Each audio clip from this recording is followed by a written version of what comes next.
প্রিয় দর্শক আসসালামু আলাইকুম। যে যেখান থেকে আজকের এই ভিডিওটি দেখতে আছেন, ভিডিওটি দেখার জন্য সকলকে অসংখ্য অসংখ্য ধন্যবাদ। আমি বরিশাল অঞ্চল থেকে বলতে আছি। আমি এখন বর্তমানে দেশের বাড়িতে আছি।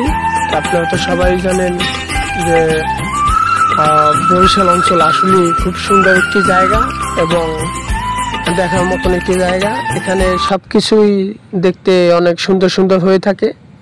তো এখন বর্তমানে বৃষ্টির সিজন, এখন দেশের বাড়িতে আসছি এই মুহূর্তে বেড়াতে। তাই এসে দেখলাম প্রচণ্ড পরিমাণে বৃষ্টি, কাদা। তারপর এখন বর্ষার সিজন তো এখন প্রচণ্ড পরিমাণে মাঠে শাপলা হয়ে থাকে। তা আমি আজকে আসলাম শাপলা টোকাইতে। তাই আমাদের বিল আপনারা দেখেন, এখানে শাপলার কোনো অভাব নেই।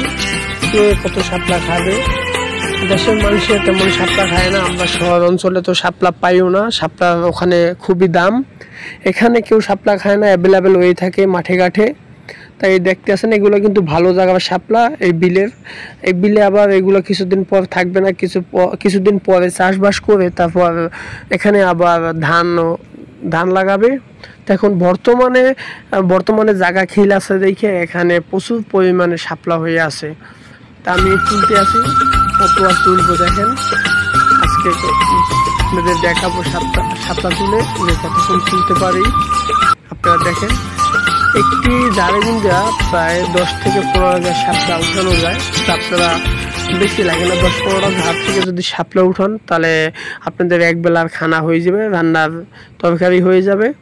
আর শাপলা কিন্তু আসলে খুবই উপকারিতা জিনিস, কারণ এই জিনিসে গ্যাস্ট্রিক কম হয়। কারণ এটা নরম খাবার, তো নরম খাবার, এর জন্য গ্যাস্ট্রিক কম হয়। আর এটা দেখেন, কোনো ওষুধ দেওয়া লাগে না, কোনো ফর্মুলিং নাই। এটা শুধু হয়ে থাকে এই মাঠে ঘাটে। যারা আমার মতন এখন বর্তমানে দেশের বাড়িতে আছেন তারা হয়তো জানেন যে শাপলা কিনতেও টাকা লাগে না, অ্যাভেলেবেল পাওয়া যায়। তা আপনারা যারা দেশের বাড়িতে আছেন বা যে কে কোথা থেকে ভিডিওটি দেখতে আসেন, সবাই আমার এই কমেন্ট বক্সে আপনারা কমেন্ট করবেন যে ভিডিওটি আপনাদের কেমন লেগেছে এবং কে কোথা থেকে দেখতে পারছেন। ভাই ভিডিওটি যে যেখান থেকেই দেখতে আসেন না কেন, আপনারা যদি কমেন্ট করেন, কমেন্ট অনুসারে দেখেন আরও সুন্দর সুন্দর ভিডিও বানাতে ইচ্ছুক হয় এবং ভালো লাগে। তাই সবাই কমেন্ট করবেন। আর আপনারা কী ধরনের ভিডিও চান কমেন্ট বক্সে লিখবেন। আমি চেষ্টা করব আপনাদের বরিশালে থাইকা যে ধরনের ভিডিও আপনারা পছন্দ করেন যদি দিতে পারি, সম্ভব হয়, তা অবশ্যই আপনাদের সুন্দর সুন্দর ভিডিও উপহার দিব। আর এখন এই শাপলা দেখেন, অনেকগুলো শাপলা কিন্তু তুললে ফেলাইছি।